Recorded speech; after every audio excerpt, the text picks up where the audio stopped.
Welcome to The Time Capsule, stories from an abandoned and forgotten America with John Plaschel, immortalizing fascinating memories through first-hand stories from those that once occupied America's beautifully abandoned and forgotten structures.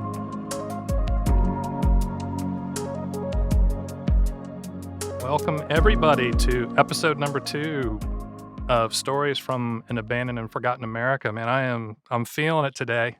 I really am.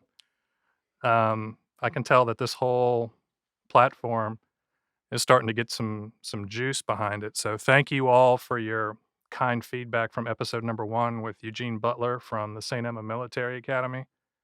For those of you that saw it, we actually have 2 interested suitors in doing some documentaries now on the school, which was the whole purpose to begin with. But what I wanted to do is offer a little clarity as to the purpose of these podcasts because I think I owe it to my audience to explain this. And this is largely a result of what you all are asking for. And I'll say this. A lot of these homes, churches, schools, beautiful old structures that have fallen into a significant state of disrepair mean a lot to people. They really, really do. A lot of people can see them as just being eyesores. Other people feel very strongly about the history of them, as do I, and feel that they actually have a soul. When I started this journey about 8 years ago, a lot of the feedback that I was getting from people who would see my images or purchase a copy of my book or just have conversations with they all say the same thing. Whenever I see a place like that, I always need to know what happened there, who lived there, why did it go abandoned, what was that family like? And that became repetitive after a while to the point where I largely began to understand what people were thinking in their subconscious. And even though this comes across as being kind of a psychologic term, I will say this, that it all stems around the subconscious obsession with a sense of place. And when that obsession is manifested around a building that has fallen in a significant state of disrepair, it can offer a pretty powerful emotion. And that's the whole purpose of this podcast is to identify guests who grew up in these places, or went to school in the school, there were parishioners in the church. On a spooky note, sometimes they would just be patients in a former asylum, which, by the way, if you know any, I would love to talk to you for a future episode. But that's the goal, is to basically quench your thirst for knowledge about the stories that occurred within the walls of these places. You always hear, if only those walls could talk. Well, now they're talking through this podcast. I hope you really, really do appreciate it. And if you like what you see, hit subscribe, give us a comment, give us a like. I will say this, that these video podcasts are not inexpensive for me.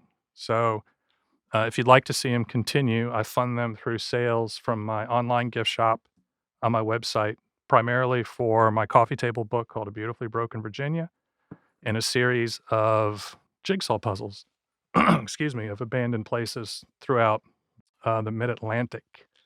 So that's at www.johnplaschelphoto.com. You can also find me at John Plaschel Photo on Facebook and John Plaschel Photo on Instagram. Finally, before we get started, I do want to mention the fact that we do also offer tours of many of these places. The President's Heads, the Bell Mead on the James, Swannanoa on Afton Mountain, the Western State Insane Asylum. So if you're into actually visiting some of these places, visit that website, johnplaschelphoto.com, and click experiences. It'll get you where you need to go. All right, enough with the housekeeping and on to my guest. And this is going to be a good one. I'm really, really looking forward to this. Let me preface this by saying last week we had Eugene Butler from the St. Emma Military Academy. This week, we actually are going in a different direction. We have a guest that I've become friends with over the course of the past couple of years because her daughter, Beth, who contacted me blindly after my book was launched, told me that the house that I chose for the cover of A Beautifully Broken Virginia was a house that her grandmother owned, and wanted to know if I wanted to meet for coffee. to discuss the stories that occurred within its walls. And of course, I was like, oh my God, this is amazing. I can't believe this is happening. So Beth and I had a great conversation. I got 3 or 4 pages of notes so I could add a little context and history to um, basically the funeral home that was on the cover of the book and that is also right here on this puzzle called In Memoriam. And she then said, listen, you might probably want to talk to my mother. She's super friendly lady, very passionate about the house that she grew up in, and would love to talk to you about this. Just thinking that I was just this random guy that had this strange attraction to this Victorian home in Jarrett, Virginia.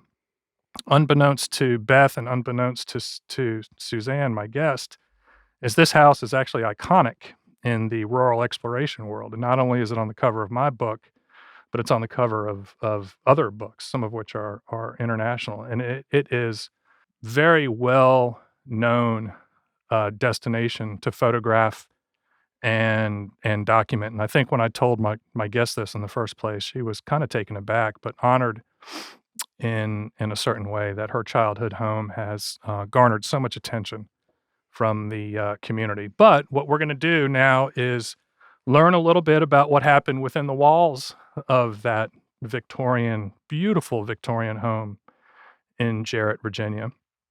So allow me to introduce my guest, Suzanne Owen Flippo. Hi, John. Hello. How are you today? I'm doing fine and really excited to be here. You know what? I knew you would accept my invitation just because I know that you're passionate about the home that you grew up in. You're a very social person by nature, comfortable, I can tell already in front of the microphone. And I wanted to, first of all, thank you for continuing to deal with me as I try to gather this information from your youth. She has spoken for me before on the speaking circuit, actually at the President's Heads. Do you remember that? I do. That was a very well-received talk, so thank you very much for that. And now we have this. So I'm hoping you see this in the context as it being the most appropriate in that we are now basically immortalizing your childhood home and the stories that occurred within it. And it's such an honor to have you here to share these stories with the general public, because you may think that people don't care about this, but they do. And this is a totally authentic podcast. I will probably get emotional. I don't have a problem if you do as well. There's some pretty heavy topics we're going to talk about. But first, let me thank you for the kind invitation of sharing all this information with me so I'm able to facilitate this podcast. But nonetheless, this is going to be fun. Allow me to start with our first question. And as you can see, the home in its former glory is sitting in a painted picture over Suzanne's right shoulder. And that's what it used to look like. Obviously, it doesn't look like that anymore. Some would argue it's even prettier in its current state. I know that you might find that hard to believe.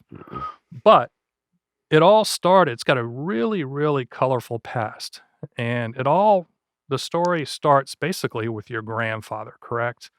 I know I'm going way back with him, and I know he was Charles Owen Sr., correct? Charles Field Owen. Charles Field Owen. Can you tell us a little bit about what you know about him? And it's completely fine if you want to refer to the notes. I know most of this is going to revolve around you and your parents, but I do want to add a little color about him. Well, first of all, I think I'd want people to understand that Jarrett is in Sussex County, which is basically, or was then, an agricultural community. Okay. So many of the children did not graduate from high school. Granddaddy did. He was the first boy to graduate from Jarrett High School. And I always teased him because grandmother taught there. She had graduated from Longwood, and I teased him and said he stayed in school just to stay close to grandmother. They went on and had 8 children. My father was the second and the oldest boy. He was Charles Franklin Owen. Okay. Since their initials were the same, that's why you got the junior and senior. Okay. Granddaddy was a rural letter carrier in addition to being a farmer. He also opened the first car dealership in the area, as well as the first funeral and ambulance service in the area. Okay. He was quite a compassionate person. He was extremely interested in the community and in seeing that the community grew and that the community answered all the needs that all the people had. That's the reasons. They're the reasons I think he did what he did. Granddaddy was chairman of the welfare board, on the board of supervisors, chairman of the board of supervisors, et cetera, and did much to help the whole area. But that was really the beginnings of why the funeral home came into business. And in retrospect, I think we've learned that this may not have any relevance as to how it came into business. But I remember you telling me once upon a time, in addition to his affiliation with a funeral home from Wakefield, which we'll talk about, he also ran a general store, correct? He did, and he sold coffins in it. And I think that's possibly how he made, whether Pop Purviance came to him or whether he went to Pop, I really don't know. And for the audience to understand, correct me if I'm wrong, Pop Purviance was, and still is, well, Pop Purviance isn't, I'm sorry, but his company, Pop Purviance, was the name of an individual that ran a Purviance Funeral Home based out of Wakefield? Correct. Another little town in Sussex County on the other side of the county. Okay. So they were really too far away to be of much help to the people on our side of the county. Okay. And he had either a friendship or a business relationship, one or the other, with Pop Purviance, correct? Okay. And he also sold coffins, which wasn't uncommon, correct? Isn't that back in the day how people purchased? That's how they... When they started purchasing. Prior to that, they built their own. Oh, so you're going way back. If you go way, way back in the funeral business. Okay. Of course, there was no... embalming didn't come into being in this country much until the Civil War. And really not mainstream at all until recently. And we're gonna talk about that. We're gonna talk about that. But I did want the audience to know, and we're gonna share a picture right here of Suzanne's grandfather, Charles F. Owen Sr.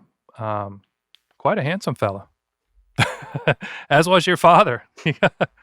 So now let's move on to your mom and dad.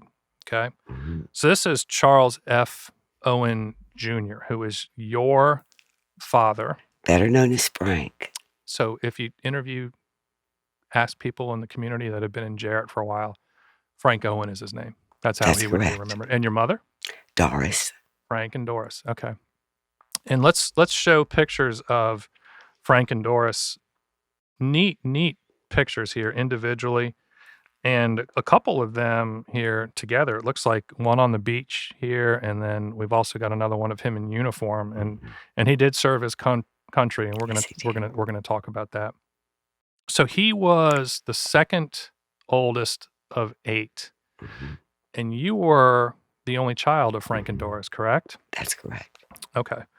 Tell us a little something about him before pre-1941. From what you've heard, the interesting story starts obviously December 7th, 1941, as it pertains to the home. But from talking to other folks in Jarrett and from listening to you, I get the feeling that he was adored. He was adored in the community. Daddy did a lot, just as Granddaddy did for the community. Okay. And John, the best I can tell you, and this goes into later years, is that at Daddy's death, more than 350 orders of flowers. Isn't that something? The florist in Emporia and in Petersburg ran out of flowers. They ran out of flowers. Isn't that something? And he had meant so much to so many people through funerals. Daddy was very compassionate. His experiences in war, too, I think contributed to that compassion. And that compassion obviously has parlayed through generations, as I can see with you and Beth, for that matter. And probably, correct me if I'm wrong, an absolute requirement to run a funeral home. It is. That and humor. And humor, which you have as well. So Frank and Doris Owen basically was where it all started. Mhm. The Owen Funeral Home The funeral started. home. The funeral home started. But he was at least partially inspired to get into the funeral home business, probably because of his father's friendship with Pop Purviance and a couple other things that we're going to talk about, correct? Okay. So let's start with that evening in 1941. That evening in 1941, I've heard both Mom and Dad talk about this. Dad was 111th Field Artillery, 29th Division. My understanding is they were at Camp Pickett. Mom and Dad were dating. A bunch had gone up, and they were outside of a restaurant somewhere near Camp Pickett when they heard the Japanese had bombed Pearl Harbor. The whole group went out to the car, got on the car radio, and listened in horror because they knew their lives had immediately changed, every one of them. It must have been, well, I can't imagine. And they were Frank and Doris were dating. They were dating at that point in time. Okay. And that was, of course, December 7th, 1941. They married January the 30th, 1942. Quick courtship. They'd been courting before that. I think a quick decision to marry. Okay. Knowing that Daddy would probably either go to Germany or Japan. Okay. And ultimately, that's what ended up happening. On a separate note to that, one thing that you and I had spoken about when we were kind of going through your pictures, he probably didn't talk about his experience in the war, did he? No, And this is a common thing amongst veterans of that era, and is a testament to what I always preach to everybody is stories that occur within the walls of these homes, or just family stories in general, are so very meaningful to pass on through generations. Unfortunately, they don't often get that far, and they die with the individual with whom they've started. Was your father quiet about his experience in the war? Always. Okay. And that's one thing I'd really like to stress. Less than 2% of the World War II veterans are still alive. I hope that anybody that hears this podcast, if they know somebody who served in World War II that's still alive, would talk to them, encourage the veterans to talk. World War II influenced 4 generations in my family, starting with my grandparents, working through my own children, because Dad died in 51, when he was 51. My children really didn't know him that well. The importance of sharing all generational stories can't be emphasized enough. We are what we are because of the folks that went before us. 100%. 100%. Now, you obviously were the beneficiary of some of these stories. I was. Now, From Granddaddy and Daddy both, John. And they are fascinating. And we're gonna talk about that. But so this was in December of 1941. They were married, 6-7 weeks soon thereafter, correct? And not long after that, correct me if I'm wrong, but it was October of 42. So 10 months after they were married, he was on a ship, the Queen Mary? The Queen Mary. Queen Mary. On his way to Europe to fight. On his way to England. And that is an unbelievable story in itself. And I don't mind sharing a little bit of what I know, but I would love for you to mention a little bit about the historical and tragic event that occurred on the way. I do know that there was an escort ship to the Queen Mary called the Curacao. Mm-hmm. And the Curacao had 400 and some odd seamen on board. They were on a zigzag mission, correct? Correct. And that was to avoid torpedoes from German U-boats at the point. But something tragic occurred. You want to talk about that? Yes, the Queen Mary hit the Curacao, cut her in half. Dad said he was standing on deck and they could see the men drowning. And there was nothing that they could do because they couldn't stop the Queen Mary. It put too many men, thousands of men, at risk.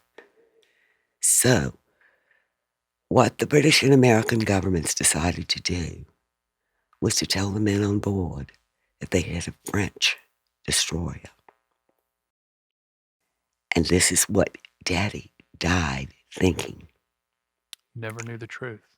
Never knew the truth that it was actually an English ship.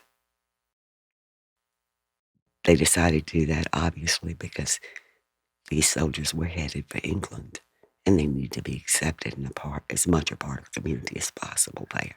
But that, as little as Daddy talked about World War II, that was one of the things he did talk about and would talk about. And that no one can pinpoint what we're getting ready to talk about on that. And I did want to mention something else about that. That Curacao was an escort ship, so they were. It was a friendly ship. They just got crossed, and tragically, this massive freight liner cut it in half. My numbers might be a little off, but I think there was about 430 some odd men on that ship. Depending on the source, about 100 of them, 101 survived. The others did not, because the Queen Mary was under strict military orders to continue at all costs. And unfortunately, your father was the recipient of having to see something very traumatic at this point, predating whatever even occurred to him in the war.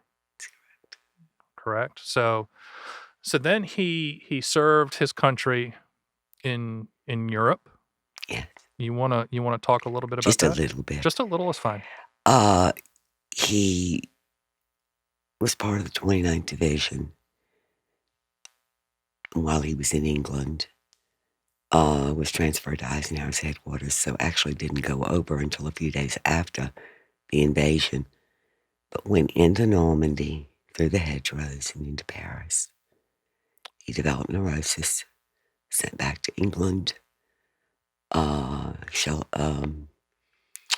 2 sets of shock treatments, came back on hospital ship into New York, and then into Fort Story in Virginia Beach in June. So let's share this with the audience, and you might be better versed than I am with this, but maybe not. Neurosis was basically a medical term that has now been supplanted by something called post-traumatic stress disorder. Correct. Okay. And it was very common back then, still is. Nothing but respect for the men and women in uniform that basically serve our country, or God forbid have to go through something like that. But it sounds like, we won't go too much into it, but it sounded like this was something that afflicted your father. It affected him totally. Okay. He did later develop alcoholism, which was not unusual after neurosis, or PTSD for that matter. Was treated by the VA. Through it all, was an absolutely wonderful father, a wonderful funeral director, and a wonderful person. Yeah. Until he died at age 51. It's an early exit for such a wonderful man, and I know that probably wasn't easy for you. If I'm not mistaken, weren't you fresh out of college when that occurred? Not too long out of college. I did, Carter, my oldest, was 2 at that point in time. And, of course, Beth never knew my daddy. Beth is younger than Carter. Beth is younger than Carter. That's what I meant when I said World War II affected 4 generations. Right. So he went to Fort Story, is that what it was called? Okay. It might have been Camp Story back then. I'm really not sure. Is that, I should know this, but I don't. Is that the place that's right there at Willoughby Spit, kind of right as you go It's in Virginia Beach. It's in Virginia Okay, Beach. then it's not. At the north end of the beach. At the north end of Virginia Beach.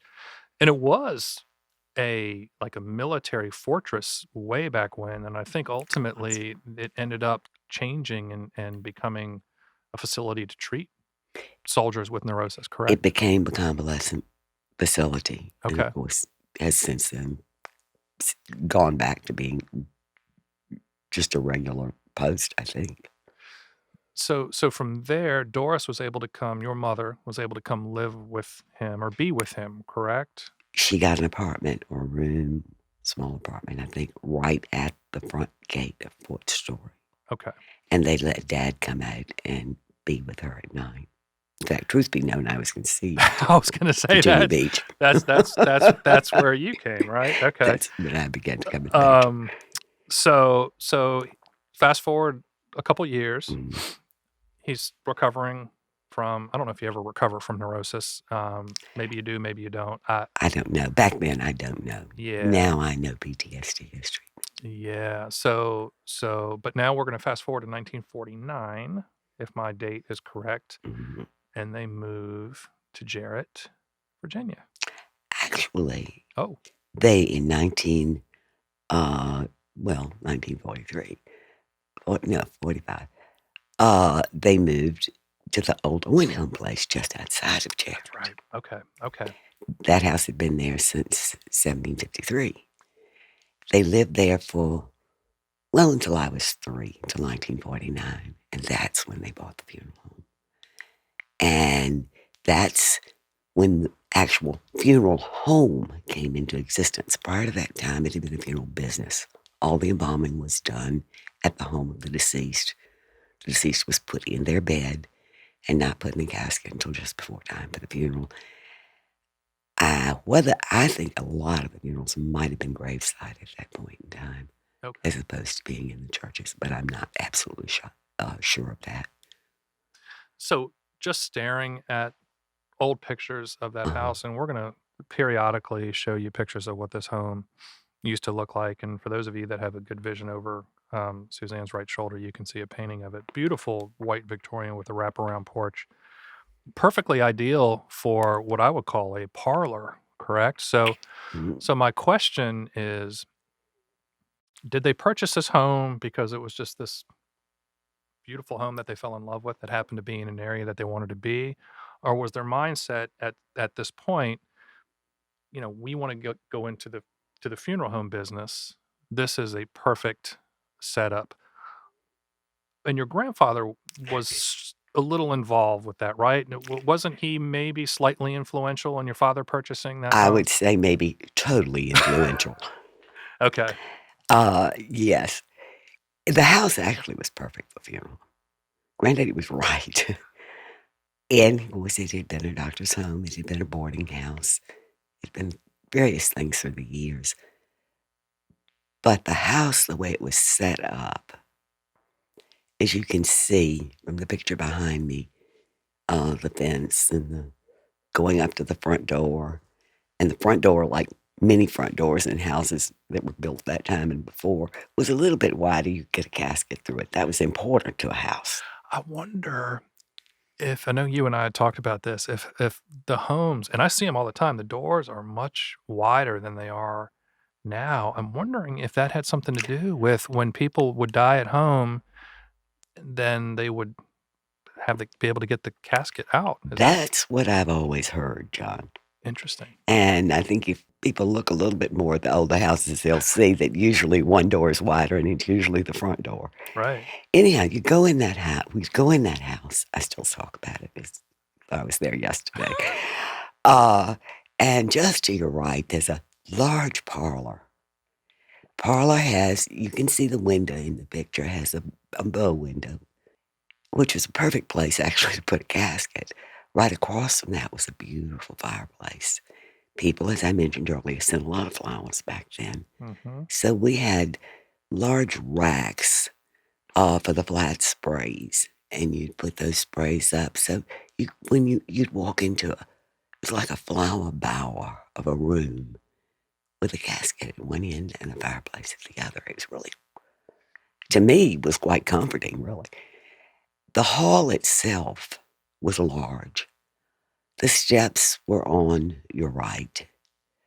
Under the steps was where the piano was, which we could use for funerals because we had funerals there, or they could be in the church, or they could be graveside. It was the choice of the family. Sitting directly in front of you, today they use register stands. We used a table. In fact, that table's in my front hall right now. But the steps were what was so beautiful in that house. And we've got a picture that we want to show the audience of you as a young lady on those steps. Oh, yeah. I wish I could have found one without me. Anyhow, you go up the steps, and on the first landing, there was an oval stained glass window. I did a little research on that, and it was an architect back in the late 1800s. One of the first ones that I could, the oval stained glass on step landings was actually done in Newport, Rhode Island, and still exists today. But you'd go up to that landing, then you'd go up another flight of steps, window above you, to hit another landing, another flight of steps. And when you got to the top, the balustrade went all the way around. So it was an open hall up there in the front of the house. Just Upstairs, beautiful. you're talking about. It was a common area upstairs. As well. All right, let's back up for a moment here because Okay. I've gotten in front of us. I want to ask a little more about the home's reputation in the community, irrespective of the fact that it was a funeral home. Because whenever I talk to people in Jarrett, they all mention the same thing: is it was communal, and there's still a ball field. Do you remember if that ball field was there in the 50s and 60s? Because it's still there now, right It's behind it. called Parsons Field. Uh, the best I've been able to pin down the dates, probably the early 60s. I was still living there at the time. Okay. And when we moved there were two outside dependencies. One of them came down shortly after we moved. The other was left up. It was right next to the ball field. That we let them use it to sell drinks, etc., for storage, etc., that kind of thing. And the little children would just come running in out of the back door. If they wanted water, if they wanted to use the telephone, their parents did too. If they wanted to use the bathroom, it was just a part of the community. They all parked in our yard. They felt at home. They felt comfortable. And that was part of what that house was. Even though it was a funeral home, it was comfortable. There's a little irony there, right? When you're talking about a home whose business purpose revolves around death and sadness, but from a personal perspective, from talking to you, was the origin of so much joy and happiness, correct? Yes, it was.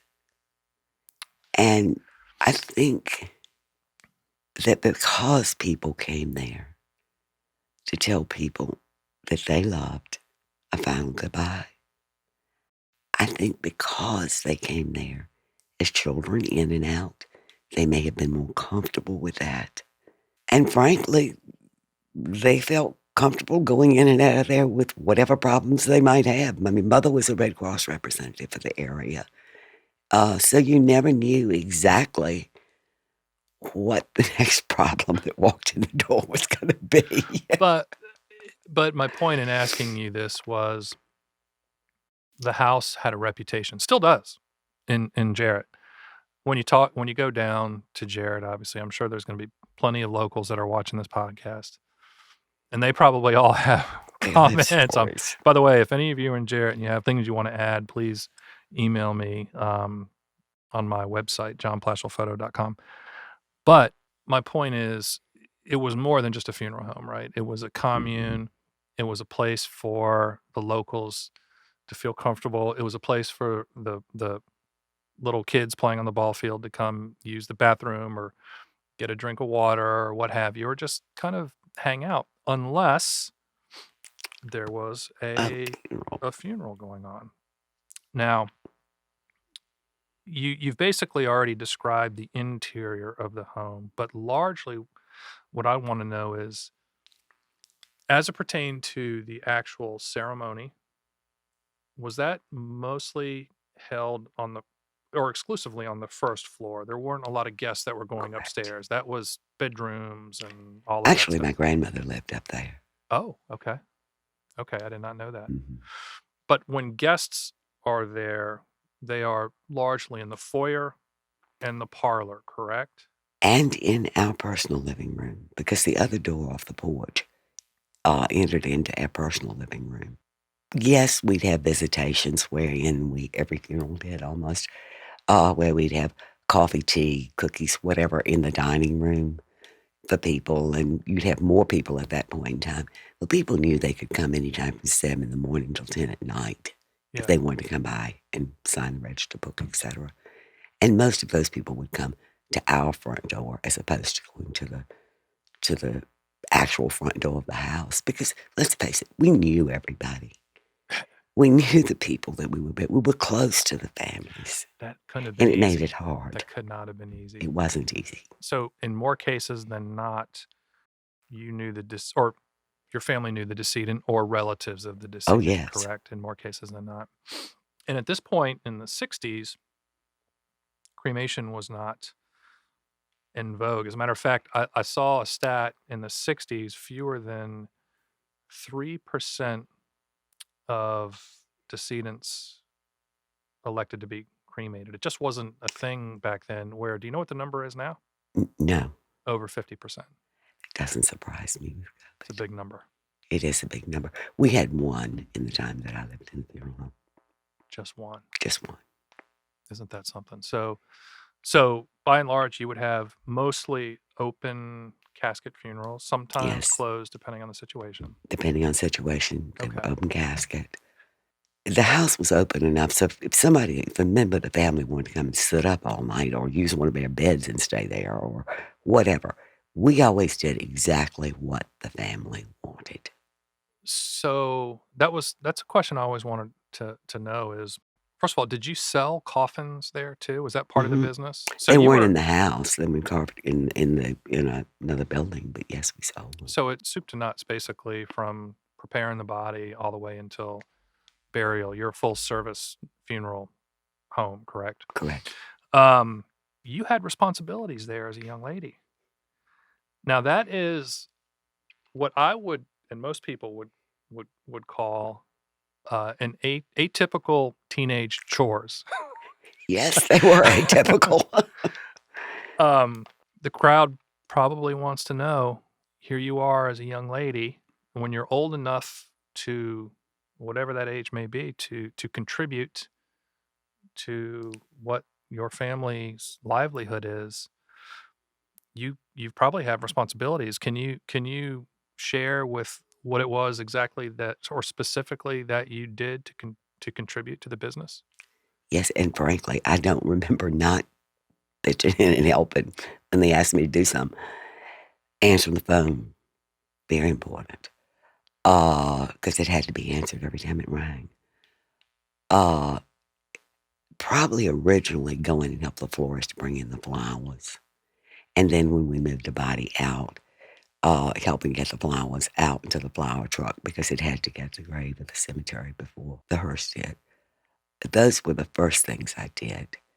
Then usually after somebody was embalmed and put in the casket, somebody that hadn't seen the deceased prior to that would go up there and just look and see. And as I got a little older, Daddy would often have me do that, put finishing touches, straighten a collar, what have you.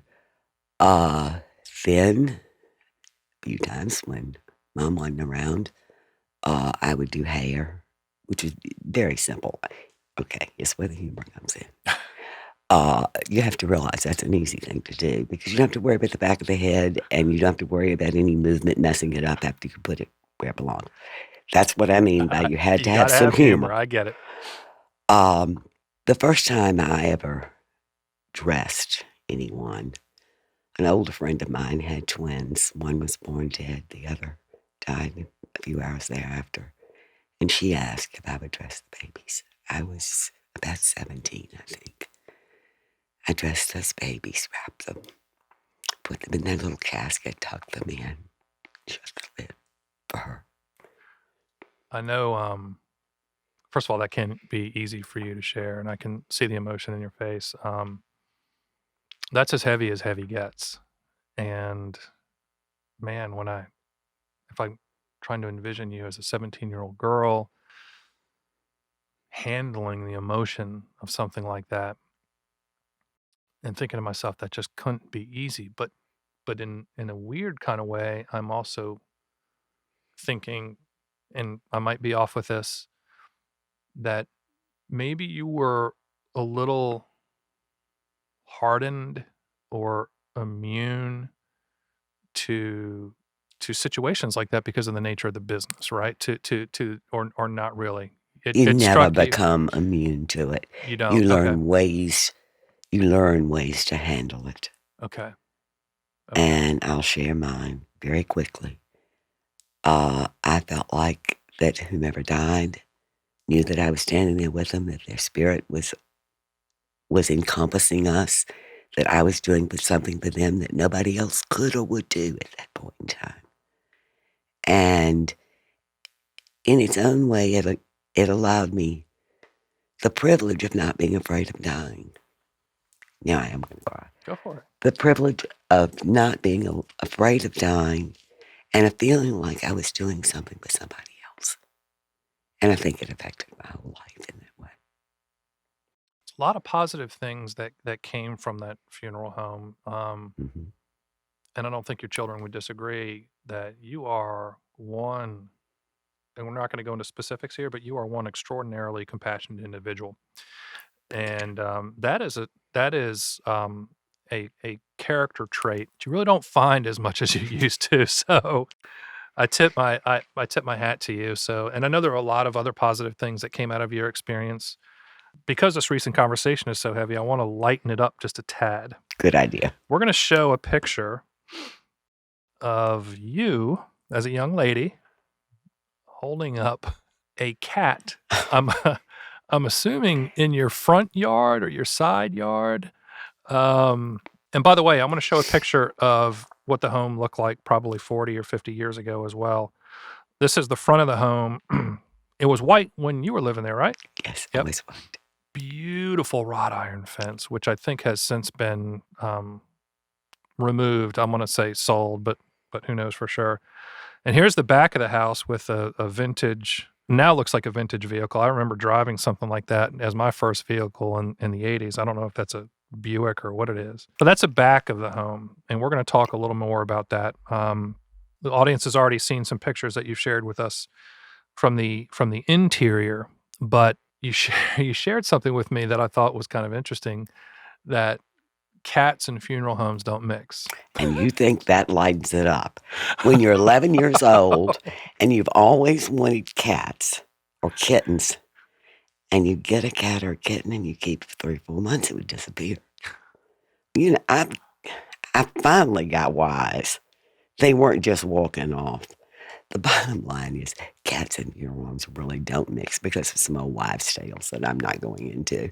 And my parents were concerned about that when the kitten became a cat and got to staying in and out of the house at my request. So kittens would awfully would it was pretty awful. Would always disappear. Interesting. It wasn't to me, and it didn't lighten it up one bit, John. I'm sorry. That was my mistake. Okay. The other thing that I thought was interesting, you may not have even known this, but knowing you probably did. Got a very good friend of mine who is a rural explorer in North Carolina who does what I do. Dean, if you're watching, hello. Dean is an exceptional photographer, a big-time historian, loves doing what I do, albeit mostly in North Carolina and some in Virginia. And he actually found a lot of information on Jarrett because he just doesn't like taking pictures. He likes learning about what he's seeing. And before I even knew your home existed, he had found it and the old Jarrett motel. And I'm not going to deviate too far from the home, but that Jarrett motel is iconic also to rural explorers, primarily because of this sign, I'm hoping you can see. We'll probably put a picture of it up here on the screen as well. By the way, don't go looking for that. There's two of them. They've since been removed. But there was a very popular motel in town that a lot of you or your friends worked at. Reggie Jones, who, by the way, is my little brother in the fraternity's father, told me that when he worked there, the rooms varied between $6 and $8, depending on if you had a TV or not. My mother-in-law stayed there all the time, but a lot of people would stay there because it was equidistant between New York and Florida. And before 95 existed, they would be coming down, I believe that's Route 301, correct? It was first the old Halifax Road, became 301. It was the last section of 95 to be completed. Okay. But it earned its reputation as the halfway point. Mhm. The reason I bring it up is there was a part B to that across the way. And I've heard it was also called the Colonial Mhm. Motel, but I've also heard it was also the Jarrett Motel. It was the same owner, correct? Same owner. Same owner. But if you were staying in the Colonial Motel across the street, the way to come eat would be to have to cross that busy 301 to come to the diner, which had two very famous guests, by the way. Danny Thomas. Yes. Did you know that? Yes, I did. Danny Thomas stayed there. And the Cuban dictator Batista. Isn't that interesting? With his bodyguards. With his bodyguards, right. But you can imagine at nighttime crossing 301. And Dean, thank you for this. I can't guarantee that I'll pull the article up. If I'll try my hardest to find it. But in 1973, there was a couple from New York that was tragically struck by a vehicle, and then the same in 75. So people, this was not uncommon for people to be killed in Jarrett on 301 as a result of crossing that street to go get something to eat. And I'd imagine that's probably, you guys got wind of that, or whoever was occupying the home at that point. We handled the bodies, John. Did you? Yes, we did. Isn't that something? And then we'll split them to New York. Wow. Interesting. And there was a crosswalk that somebody in their idiocy had put across 301, which made the elderly feel like they were safe walking across there. And until, I think it was after the second accident, they put in a blinking light on the side of the road. Precaution, that helps some. Okay. But yes, we handle those bodies. Now, would you had a crematory? No crematory. I'm sorry, an embalming room. Did. Was there an individual that handled that, or were your parents directly involved? That was kind of a craft, right? It was something that you'd have to learn. It's almost an artistic craft. Correct. Yes, the first Owen that is an embalmer is my first cousin who has a funeral home now. That most Owen funeral home is actually across the street now, the building. But we had embalmers come in from First Purviance and then from Smalls and Colonial Heights. Of course, originally the embalming was done at home. I remember seeing a suitcase with the equipment in our embalming room. The embalming room was right across from my bedroom. And Daddy never participated in it and would not let me go anywhere near it. In fact, he didn't even want me in the embalming room. I don't mind telling you, I did go in there a few times when he went back more than that when he wasn't around. But when I lived there, we used outside embalmers. When you said you used outside embalmers, they would come to the house. To the house to perform the function. Correct. In fact, that room was added when we bought the house in 1949. I'm very interested in the back of the house and what was added and what, I know that was added, and I know a bathroom was added upstairs. Whether the rest of the back of the house, how much of it was original, I don't know. Okay. We're going to show the audience some really sweet pictures of you as a young lady on the in the front yard, and I think we've got one of your father, or with you and your father. and there's some interesting cylindrical stone structures in the front yard. I don't even think you know what those are, do you? I was hoping maybe you'd found out. I think that they possibly were put there to put plants on. I hope you don't have this picture, but I used to get out and pretend I was a statue on some of them sometimes. They came down at different times. The two more towards the front came down earlier, and we kept the two towards the back. Sometimes Mom would put potted plants or ivy or something out there. But that's all I can figure out. If anybody knows, I would appreciate knowing. Well, I think we have a picture of them here, so I'm gonna throw it up on the screen. If anybody knows, please mention it in the comment section. Got a couple questions from the audience. May I?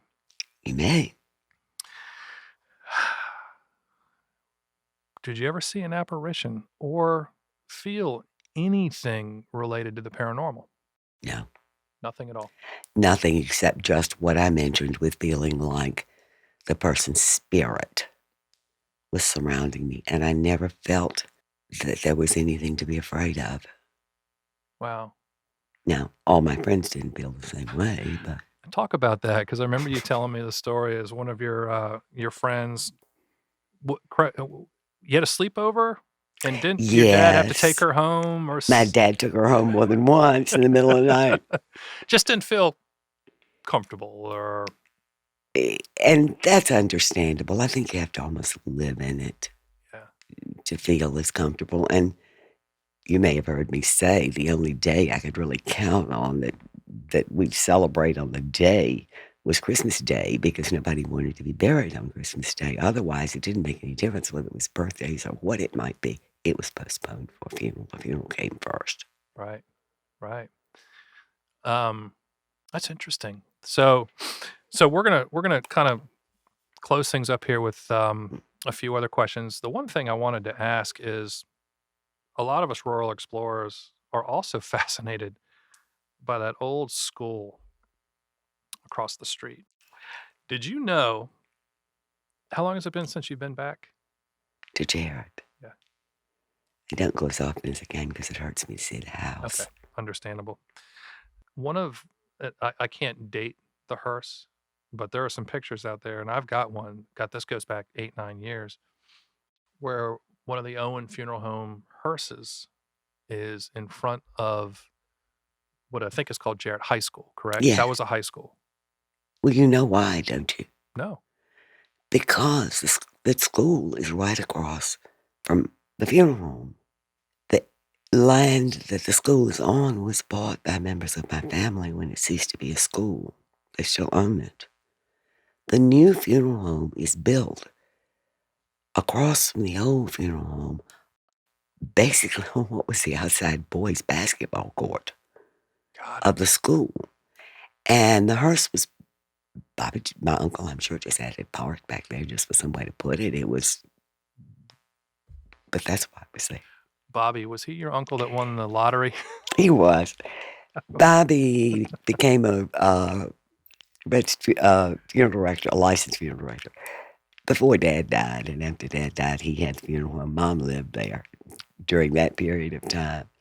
And one interesting thing, I think, when Daddy ran the funeral home, his brothers chipped in and helped all the time. I mean, we didn't need to hire any help. We just had all my uncles. Correct.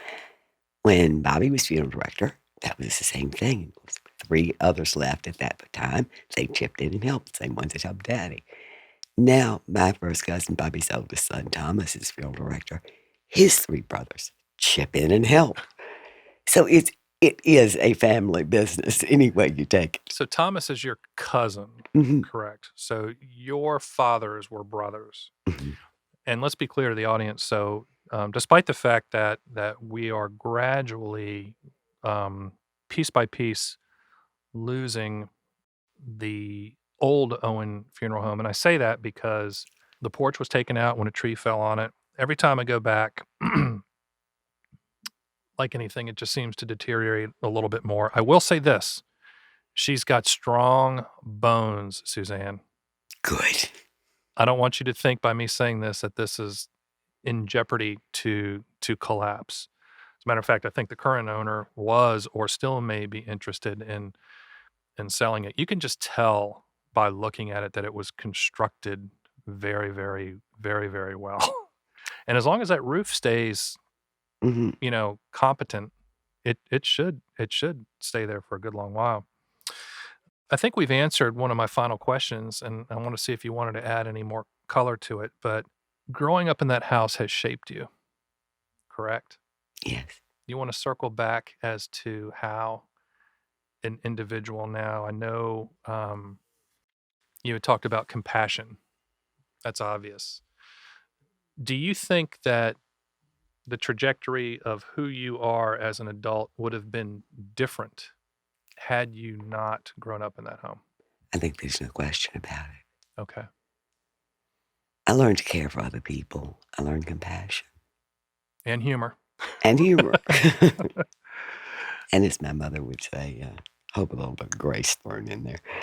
But in my work, I worked as administrative assistant for a state senator. My favorite part of it was helping constituents. It was constituent problems. That's what I adored working on.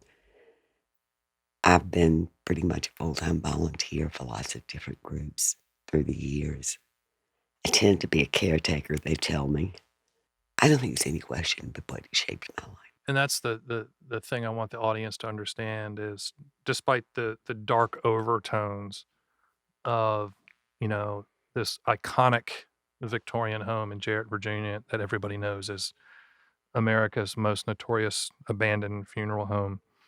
Now you've met and seen the individual that grew up there, and seen how growing up in that house has positively affected her as a human.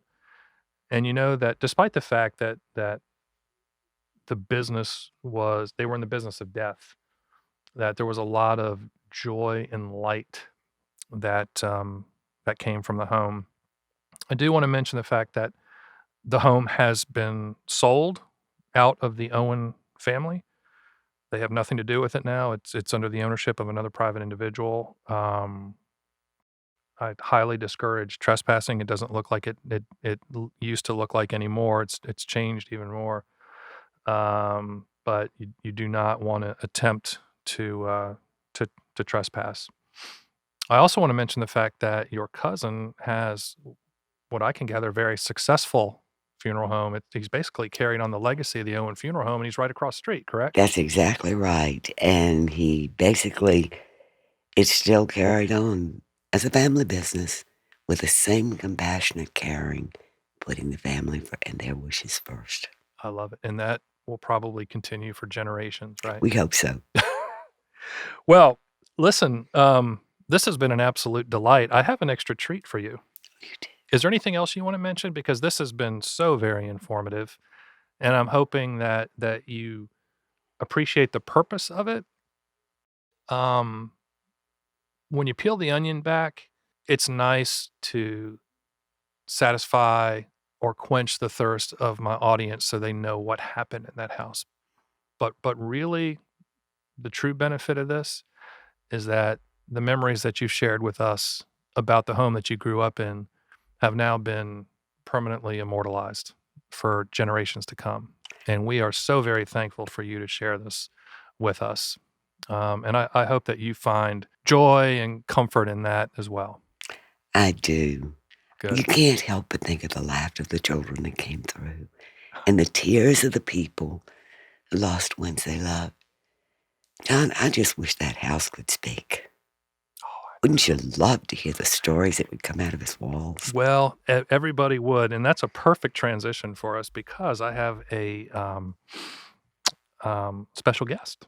Well, I'll tell you what, I'm going to let him explain it. Do we have Ed on the telephone? Ed, can you hear us? Well, So, as I mentioned to you, check this out. It's a little surprise for you. So, your involvement with that home, Suzanne, began in 1949. You were aware that that house had been around for 40-some years prior to that, correct? Oh, yes. Interesting story about that, because Beth really didn't know, apart from the fact that physician had owned it once upon a time. She didn't have a whole lot of history on that, understandably so, until something really neat and fortuitous occurred, in that I received an email from a gentleman named Ed Fraher, who was at the Napoleon exhibit at the Virginia Museum of Fine Arts with his wife. And they ended up popping into the gift shop over there to do a little shopping or whatever. And lo and behold, he sees the cover of my coffee table book, A Beautifully Broken Virginia, and was able to identify that as the childhood home of his mother, Lucy. Do you remember Lucy Fraher? I remember hearing about Lucy. Yes. So it was Ed's mother.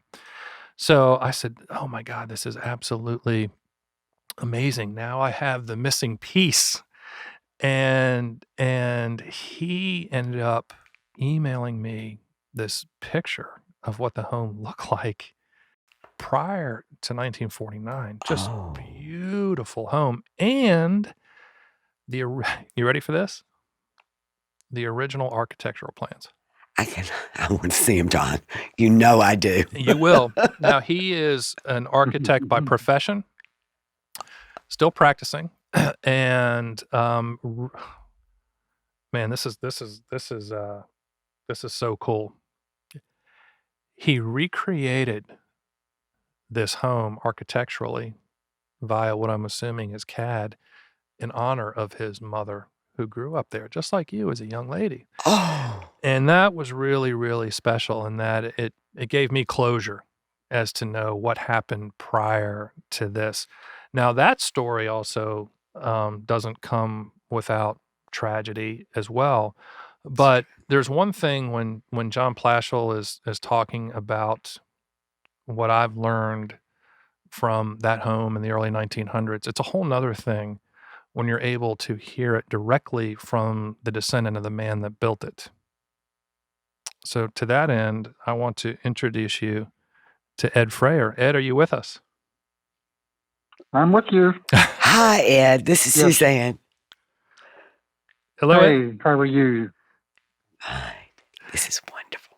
This is so special that you're able to join us remotely by audio. Thank you so much for making yourself available. The audience has heard a really thorough history of this home going back to 1949, but obviously the home has roots going back much, much further than that.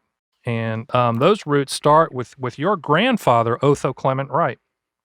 I think for those of you in Jarrett that are watching, the younger generation know it as the Owen home, the Owen funeral home. But there are some folks there that still call it the Wright House. That's correct. Because the gentleman that built it, his name was Otho Clement Wright. And the gentleman who is on with us now, Ed Fraher, is his grandson. and Ed, we are honored to have you on right now. And I have a couple questions for you, if you don't mind. The audience is admittedly very curious about a few things. May I ask you a few questions? You certainly may. O.C. Wright, Otho Clement Wright. Tell us what you know about him. I know that he was had a lot of gravitas in the Jarrett community, and he was a decorated physician, but I don't know a whole lot more apart from that. Can you tell us what you know about your grandfather? Well, yes, he grew up in Pittsylvania County, Virginia, and I know he went to Virginia Agricultural and Mechanical College, which has later become VPI, and he went on to medical school in Baltimore, and I was mistakenly led to believe it became Johns Hopkins, but I did a little research after John got me looking around, and it really became the medical college at the University of Maryland. And sometime after that, I suppose, he decided to practice medicine in Jarrett. And I suppose that's where he met my grandmother, Lucy House Brown, and Brown was a prominent family there in the little town. Mm-hmm. And I remember my grandmother telling me that one of the homes she lived in had a fire, and she was frightened of fires for a long time after that. And I don't know if this home was built because of that fire or what. I'm not sure, but near the turn of the century, early, might have been like 1903, I think, when the plans were dated. And can we They show built this beautiful. Go ahead. I'm Yes. sorry. What's your question? Oh no. I was just going to tell the audience we're gonna put up on the screen right now a copy of those actual plans. How did you get your hands on those? Well, one of the few times I visited that house, I'm sure I went up in the attic. And perhaps I didn't pick them up then, but somebody in the family probably got some of these belongings to take them back to our home in Blackstone. So I likely found them in the attic at my home in Blackstone. Interesting. But I can't remember the exact time I saw them and recognized them, but it was before I had gone to college and gotten a degree in architecture. I'm sure that they became available probably in our attic at Blackstone. I was going to say, if you look at the dates of the plans, it was, I think the idea was hatched in the late 1800s. And from what I can gather, the home was completed in 1907. I think the plans denote the early 1900s from an architect in Emporia, if I'm not mistaken. Forgive me for not having it in front of me, but that's right. In Emporia, okay. Well, it was Emporia, and he also practiced toward Norfolk, then in that direction. Okay. I'm trying to look for the players and get them in front of me now, but. Now they had your father was Dr. Otho Clement Wright, and your grandfather was Dr. Otho Clement Wright, and your grandmother's name again was? She was Emma House Brown. Emma House Brown, and they had one child, your mother Lucy, correct? That's correct. And she had 4 children, right? You're one of 4, correct? Okay, interesting. Ed, question for you. So he obviously had a very decorated medical background. From my research, I found that he was really involved, maybe even the creator of the Seaboard medical community, and involved with many different associations that were local to Richmond. Just a physician of significant notoriety, for sure. But there was a tragedy that occurred in, I can't remember if it was 1916 or 1917. Do you mind telling us a little bit about that? Well, 1916 is what our records show. That apparently my grandfather, as smart as he was known to have his mind on a lot of other things. And I don't know how that figures into this, but the story I've heard and read about is that one day he picked up a couple of young boys, one of them being a paper boy, to get him across the railroad tracks to another part of the area he was going to deliver. And after waiting for the train to pass, he proceeded, and on his second track was another train coming the other direction. And it hit and it killed both of them. There might have been a third child in there too. But that was the tragedy that occurred in 1916. So, and they found that vehicle half a mile down the tracks, correct? So it was a pretty traumatic event. It was several 100 yards down. I don't know if it was a mile, but it was, I read somebody had measured it. And yes, it was a long way down that track. So your grandmother was widowed, I'm assuming at a fairly early age, and then took Lucy and moved, was it back to Blackstone, or do you know the part of that, or where did they end up going from there? Well, what I have put together, best I can, is that my mother was born in 1898, so she was, had a November birthday, so I think she was like 17 years old, perhaps. Yeah. Let's see, 98. So 19, 15. 19. She was a teenager. Yes. But soon after, she went to West Hampton College. So, it's very close to her college age because she was a class of 1920 at West Hampton College. And my grandmother stayed close to her when my mother went to Columbia University to get a master's. My grandmother went with her and lived with her.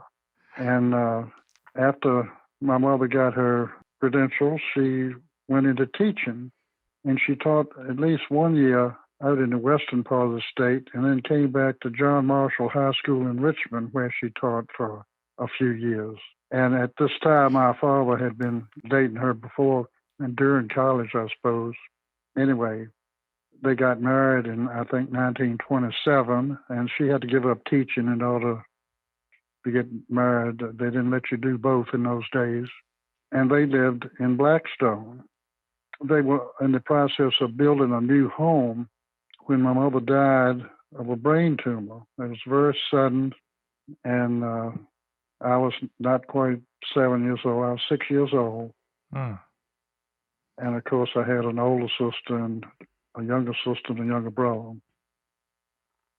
And I know that my grandmother did not live in the house, in the old house, but it seems to me after my mother died that my grandmother came and lived with us in the new home that was built in Blackstone. And that was, you know, it wasn't finished till right after my mother's death. Might have been 1940, thereabouts, when the house was finished construction.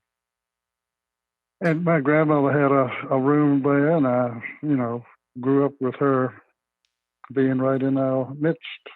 So my father had 4 children and a mother-in-law living with him. Mm. And she lived with us until 1953 when she died. Okay.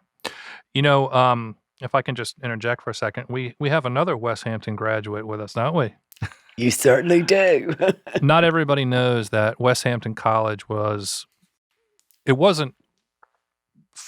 formerly the University of Richmond, but it was a college. Was it for women? Was West Hampton College just for the women's college? The West Hampton was the women's camp. Okay. Yes. From the University of Richmond, because U of R has been around for a good long while. So, Yes. So you're another alum. Now you share that commonality. We do. The other thing I wanted to mention to you, Ed, listen to this. Your father obviously was a physician while he was living in that home. Correct me if I'm wrong. Your grandfather. I'm sorry. I keep saying your father. Your grandfather. Correct me if I'm wrong, but Suzanne, didn't you say when you were a little girl you had dug up some medicine bottles in that front yard? Backyard. In the backyard. There was a dependency behind the house. And I understand Dr. Wright had a man that helped him. Mm-hmm. I'm wondering if maybe that isn't the area that where they mixed any medicines that he gave, because there were small shelves lining the wall of that dependency. And it's the same dependency I was talking about that the Little League used later on. Okay. But yes, all kinds of small medicine bottles. Isn't that interesting? Some actual artifacts from your what surely had to be from your grandfather from the early 1900s. Well, I knew that he had his office out in the backyard, and so I suppose that's where he would be spending his time during the day. Now, here's another interesting piece of information, and this is a testament to yet another individual from Jarrett that has a high degree of compassion. His name was Dr. Otho Clement Wright, because he would, back in the day, make house calls. And house calls existed all the way up until who knows when. I mean, but till after I was born, John. Okay. And sometimes when individuals could not afford his services, he would accept barter. Ed, you want to tell the crowd what you've heard that your grandfather would accept in exchange for cash if the person was indigent? Well, I can remember looking at one of his journals. I think it's one of 2 that was given to VCU. Well, back in that day, it was just the hospital, I suppose, MCV. Mm-hmm. But in there, it showed where he accepted things like chickens and eggs and whatever. I love it. For services rendered, because that's what they had and could afford. And And I thought that was interesting. Very, very much so. The other interesting fact was, and I'm going to rely on you to share this with me because you had found out in your research. And by the way, I love the fact that after our conversations, you've been more inspired to learn more about this home. You've been a wonderful liaison, and thank you for coming to some of my talks. And it's been delightful. But you told me a piece of information, and I actually Googled it and found it on the internet. Was it at your mother's wedding that one of her friends by the last name of Brokenbraw, is that correct? That's correct. She was a maid of honor, and there was something about her dress. Do you want to elaborate on that? Yes, the Valentine Museum was putting on a display of the 1920s. You know, they were trying to recall some of the historic events, and for some reason, they obtained this dress worn by Elizabeth Brokenborough, who was a good close friend of my mother, and both in college and afterwards. And it is probably still on display at the Valentine Museum in Richmond. What an ironic tale. It was a neighbor of mine that asked if we were the Frahers in the Fraher Wright wedding that was referred to in the description of this dress. And of course, there are not many Frahers in captivity, as my father used to tell me.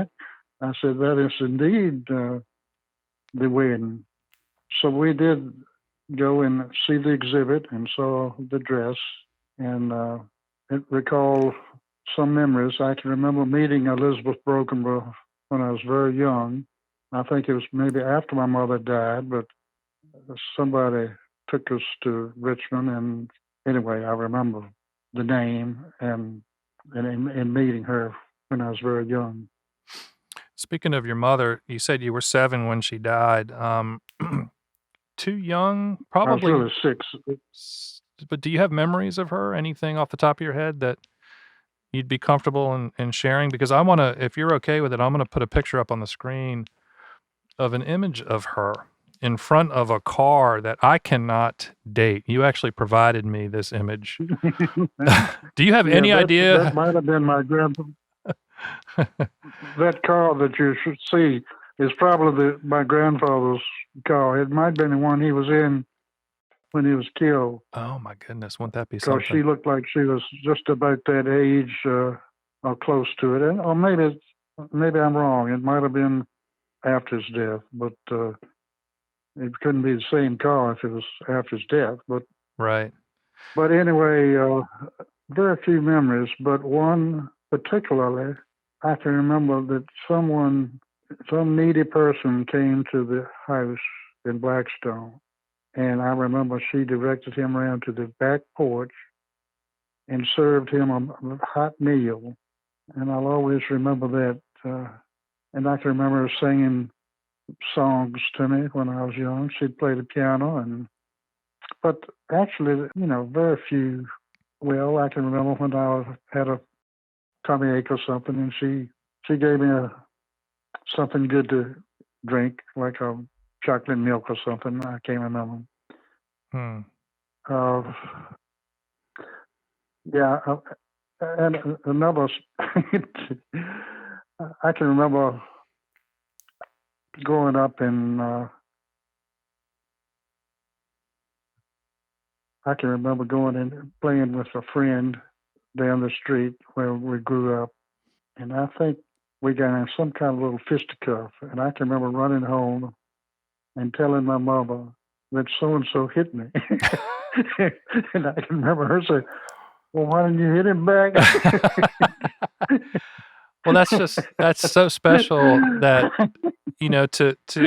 to go through a tragedy like that at such a young age, that you weren't too young to not have the memories of your mother. And judging by this picture here, she just seems like a beautiful young lady. And it's thank you for sharing that information with us. The one thing that Suzanne and I both talk about is the importance of sharing generational stories, and these are the types of stories that will transcend generations. So we're hoping, just like the Owen family, that the Fraher family is going to hear these for decades and centuries to come, right? So now these things that you've shared with us have been, captured digitally and permanently immortalized. So the memory of your mother and your grandparents who built this amazing home can live on forever. There is, in closing, a question that Suzanne would like to ask you. She's doubtful that you have the answer, but we're going to try anyhow. Can she ask you a quick question, Ed? Sure. Ed, do you know when or how that house was added on the back? I do want to see the plans to it, John. Okay. And that will give me some inclination. I know when we moved in, we added on what was the embalming room and an upstairs bedroom. Did the house originally have bathrooms? No, I don't believe it did. And one page of the plans was torn and missing. And when I redrew the plans of the house, I had most of the information, but some part of that rear portion was not intact. And I sort of did a little guessing. But I'm told that the funeral home made some modifications, perhaps made an embalming room or We some did. changes to the back of that house. The only modification And that was made. Go ahead. I don't think I ever have been completely satisfied with my drawing because I don't think I've captured everything about it. You hear me making a lot of noise, and I'm trying to see if I can steer up those names again. When we, in 1949, when it became a funeral home, we added the embalming room, enclosed what had been the back porch. It was an open area. And because I think there was originally a porch across the back, and added a bathroom upstairs. But as far as I know, that's the only, in fact, I do know that's the only modification that we made when we moved in. Mm-hmm. Well, I was thinking I'm kind of drawing a blank on plumbing in that, if any, in that house. I don't think it had it, although it had a kitchen. But like most people, it probably had a well out back and some outdoor plumbing. Ed, is there anything you would like to share with the audience or your family or anyone related here before I give Suzanne the last say of the podcast? Is there anything that you wanted to mention that maybe I haven't mentioned? It's fine if not. I just wanted to give you the podium if you had anything to say. Well, like I've told you before, I have visited that home more in the last couple of years than the previous 80. I can only remember going down there maybe twice. One when I was very young, and I think went up to the attic. We were probably getting belongings to take to Blackstone, and it's probably at the time when they were actually selling the place, maybe. And then I went to a funeral. I did go to the funeral of one of the relatives, a parson that had some services conducted there. And I can remember going to the little church that my grandmother's family, the Browns, seemed to be a big part of. And any other recollection, I think the most thing I want to say is that I've felt guilty because I've been grieving about my mother more in my later years than when I grew up. I think at the time it just didn't occur to me how tough it was. I had a close boyhood friend that lived a couple of doors down who lost his mother almost about the same time, and I think I must have felt that was just the natural. But I thought many, many times after that, in later years, how much I truly missed having my mother. Wow, that's something special to hear, and I'd like to think that was partially as a result of your resurrected interest in her childhood home. Mhm. And I'm hoping that not all of them are feelings of sadness. I'm hoping that this whole relationship and our conversations and this podcast actually brings you, some joy and positive thoughts of everything that she accomplished and what she did as a young lady. So we're grateful for you sharing some of those personal experiences. And and there's actually one final comment that I think Suzanne wants to make, and I'm going to give you the last say. So the podium is yours before we call it a conclusion. Thank you, John. Sure. And Ed, I enjoyed listening to you, so thank you for sharing. I really just want to issue a challenge to anybody that's listening to this. Tell your own story. Tell your story to your children, to your grandchildren, and frankly, anybody that'll listen. Those stories are what provide continuity, what ultimately provides security for all descendants that follow you. It's so important.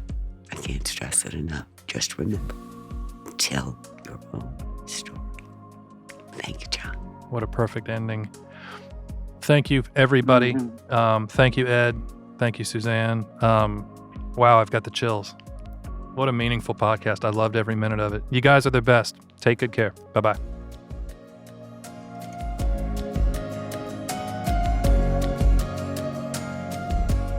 Thank you for listening to The Time Capsule, Stories from an Abandoned and Forgotten America with John Plaschel. Future episodes can be found on John's website, www.johnplaschelphoto.com.